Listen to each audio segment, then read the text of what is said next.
اس video series میں ہم laws of nature کو ذکر کر رہے ہیں، یعنی قدرت کے وہ قانون جو قوموں کو مایوسی سے نکالتے ہیں اور ان کی گہری سمجھ قوموں کے اندر سیلف کانفیڈنس کو بھر دیتی ہے۔ اس سلسلے میں ہم پہلے بھی 2 ویڈیوز بنا چکے ہیں۔ اگر آپ نے ابھی تک وہ ویڈیوز نہیں دیکھی ہیں تو آپ آئی بٹن پر کلک کریے اور ہماری اس پلے لسٹ کو ضرور دیکھیے، تو آپ کو یہ ویڈیو زیادہ ریلیونٹ محسوس ہوگی اور زیادہ بہتر رہے گا۔ قوم مایوسی سے کیسے نکلیں؟ ان کے کچھ قانون ہیں، وہ قانون قرآن میں بھی بیان ہوئے ہیں، انہی میں سے ایک قانون آج کی اس ویڈیو میں ہم بیان کریں گے۔ قرآن میں دیکھیے ایک جگہ آیا ہے، تِلْكَ الْأَيَّامُ نُدَاوِلُهَا بَيْنَ النَّاسِ، یہ دن ہیں جن کو ہم لوگوں کے درمیان بدلتے رہتے ہیں، پھیرتے رہتے ہیں۔ یعنی خدا بیان کرتا ہے کہ زمانے میں ہم چینجز لاتے رہتے ہیں، زمانے میں ڈیولپمنٹس ہوتے رہتے ہیں۔ سوال یہ ہے کہ خدا نے یہ بات کیوں کہی کہ ہم زمانے میں چینجز لاتے رہتے ہیں، زمانے میں ڈیولپمنٹ ہوتے رہتے ہیں؟ ایج ڈیولپمنٹس کی بات خدا نے کیوں کہی؟ اس کا کیا مطلب ہے؟ اس کا مطلب یہ ہے کہ خدا خود ہم سے چاہتا ہے کہ زمانے میں آنے والے ان چینجز کا ہم شعور رکھیں، زمانے میں ہونے والی تبدیلیوں کی گہری سمجھ اور گہری انڈرسٹینڈنگ ہم رکھیں۔ خدا خود یہ چاہتا ہے ہم سے۔ خدا ہم سے یہ نہیں چاہتا کہ ہم زمانے کی طرف سے آنکھیں موند کر بیٹھ جائیں۔ خدا ہم سے چاہتا ہے کہ ہم زمانے کا شعور حاصل کریں۔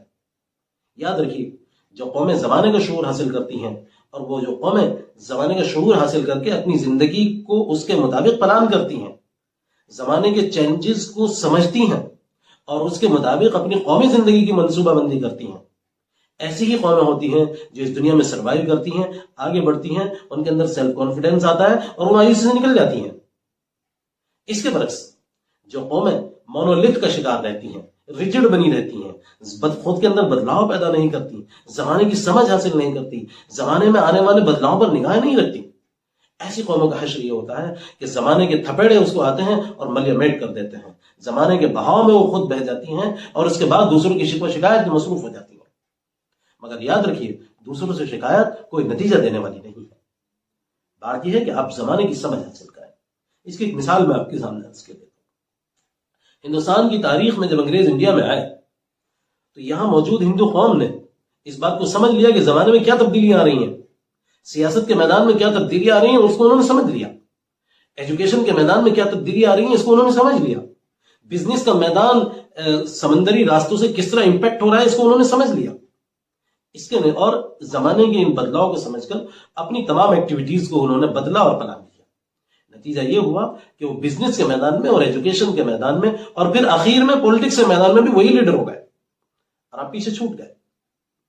اس کے برعکس مسلمانوں کا کیس یہ رہا کہ وہ ان بدلاؤں کو سمجھنے کے لیے آمادہ نہیں ہوئے اور ان بدلاؤں کے مطابق انہوں نے اپنی زندگی کو پلان نہیں کیا۔ نتیجہ یہ ہوا کہ وہ ایجوکیشن کے میدان میں بھی پیچھے چھوٹے، بزنس کے میدان میں بھی پیچھے چھوٹے اور آخر میں آپ جانتے ہیں پولیٹکس سے تو بالکل آپ جانتے ہیں کہ صفایا ہو گیا۔ اس کی سب وجہ کیا ہے؟ اس کی سب سے بڑی وجہ یہ کہ ہم زمانے کے بدلاؤ کو سمجھنے میں ناکام رہے۔ وقت آ گیا ہے ہم شکایت چھوڑیں اور اپنا محاسبہ کریں۔ ہمیں مختلف میدانوں میں خود کو بدلاؤ کرنا ہوگا اور مختلف میدانوں میں دنیا میں آنے والی تبدیلیوں کو سمجھنا ہوگا۔ مثال کے طور پر ہمیں بزنس کے میدان میں کیا بدلاؤ آ رہے ہیں یہ ہمیں سمجھنا پڑے گا۔ ہم آج تک یہ سمجھتے رہے ہیں کہ بزنس کا مطلب ہوتا ہے ہول سیل کی دکان پر جانا، وہاں سے سامان خرید کر ریٹیل کی دکان پر بیچ دینا۔ ہمارا بزنس مین طبقہ یہ سمجھتا ہے، مگر یاد رکھیے بزنس اب اس سے بہت آگے جا چکا ہے۔ دور جدید میں بزنس میں کیا بدلاؤ آ رہے ہیں اس پر ہم ایک مستقل ویڈیو بنائیں گے جس میں ہم بتائیں گے آپ کو کہ اب بزنس میں کیا بدلاؤ آنے والے ہیں، آ رہے ہیں۔ تو بہرحال خلاصہ یہ ہے کہ بزنس میں آنے والے بدلاؤ پر آپ نگاہ رکھیے۔ اب زمانہ اس طرح کی دکانداری سے بہت آگے جا چکا ہے۔ آپ ذرا غور تو کیجئے، فلپکارٹ کے فاؤنڈر نے، ان کے پاس کوئی ایسٹ نہیں تھا، ان کے پاس کوئی پیسہ نہیں تھا، انہوں نے کہیں ہول سیل سے کوئی دکانداری اور خریداری والے کام نہیں کیے، مگر اس کے باوجود بھی انہوں نے کتنا بڑا بزنس پلیٹ فارم تیار کر دیا ہے۔ اور فلپکارٹ کی فاؤنڈر ہی کیا، آپ دنیا بھر میں سینکڑوں، ہزاروں، لاکھوں مثال اس طرح کی دیکھ سکتے ہیں۔ انٹرپرینیورشپ کس طرح سے بڑھ رہی ہے، اسٹارٹ اپ کس طرح سے بڑھ رہے ہیں اور قائم ہو رہے ہیں۔ یہ سب آئیڈیاز کی بدولت ہے، یہ سب ان بدلاؤں کی بدولت ہے جو زمانے میں ہو رہے ہیں۔ آپ کو زمانے کے وہ بدلاؤ بزنس کے میدان میں کیا ہیں یہ سمجھنے ہوں گے۔ اگر آپ ان بدلاؤں کو سمجھیں گے، ظاہر ہے کہ بزنس کے میدان میں آپ آگے بڑھیں گے اور پھر آپ کے اندر سیلف کانفیڈنس آئے گا اور مایوسی خود بخود کم ہوتی چلی جائے گی۔ اسی طرح آپ کو ایجوکیشن کے میدان میں بھی ہونے والے بدلاؤ کو سمجھنا پڑے گا۔ ہم ایجوکیشن کا مطلب یہ سمجھتے ہیں کہ صاحب ایک خاص میدان میں، مثلا ڈاکٹری کے میدان میں، میڈیکل کے میدان میں، انجینئرنگ کے میدان میں ہم نے کوئی ڈگری لی اور ہم آگے بڑھ گئے، مگر یاد رکھیے زمانہ بھی اس سے بہت آگے جا چکا ہے. زمانہ میڈیکل اور انجینئرنگ سے بہت آگے بڑھ چکا ہے. اب ایجوکیشن کے میدان میں کام کرنے کے لیے، جابز کے لیے، بزنس کے لیے بہت سارے ایونیوز کھل رہے ہیں جن کی ہمارے نوجوانوں کو خبر ہی نہیں ہے. ضرورت ہے وہ ایونیوز کی ہم جانکاری حاصل کریں، وہاں پہنچنے کی کوشش کریں. اب ایجوکیشن کے میدان میں زمانہ اتنی تیزی سے آگے بڑھ رہا ہے کہ چیزیں ڈگری سے بہت آگے بڑھ چکی ہیں. جو دنیا کی ٹاپ 10 کمپنیز ہیں، ٹاپ 10 کمپنیز آپ گوگل کر کے اس کو دیکھ سکتے ہیں کہ وہ آپ کو ہائر کرتے وقت آپ کی ڈگری دیکھتے ہی نہیں ہے. اب آپ کی پرسنالٹی اور آپ کی اسکلز کو دیکھا جاتا ہے.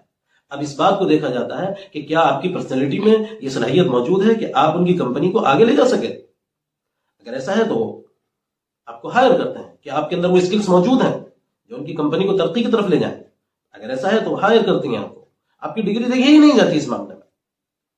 تو خلاصہ یہ ہے کہ ایجوکیشن کے معاملے میں، ایجوکیشن کے میدان میں آپ کو ہونے والے بدلاؤ پر غور کرنا پڑے گا. یعنی ایجوکیشن کے میدان میں اب چیزیں ڈگری سے بہت آگے جا چکی ہیں. اب چیزیں پرسنالٹی فوکسڈ ہو کر رہی ہیں، پرسنالٹی سینٹرڈ ہو گئی ہیں، اسکل سینٹرڈ ہو گئی ہیں. ان چیزوں کو آپ سمجھیے. اس کے علاوہ بزنس، ایجوکیشن کے علاوہ دنیا کے ہر میدان میں آپ غور کیجئے کہ کہاں کہاں بدلاؤ آ رہے ہیں. ان میدانوں میں اگر آپ غور کریں گے اور ان بدلاؤں کو سمجھنے کی کوشش کریں گے تو اس کے نتیجے میں آپ تیزی سے آگے بڑھیں گے. آپ کے اندر سیلف کانفیڈنس آئے گا، آپ کا فرسٹریشن ختم ہوگا، مایوسی ختم ہوگی، اور آپ دنیا کی ایک خوشحال، ترقی یافتہ اور گیونگ کمیونٹی بننے کی جانب اگرسر ہو جائیں گے. شکریہ. اسی طرح کی کچھ چیزیں اگلی ویڈیوز میں شیئر کرتے رہیں گے. جزاک اللہ.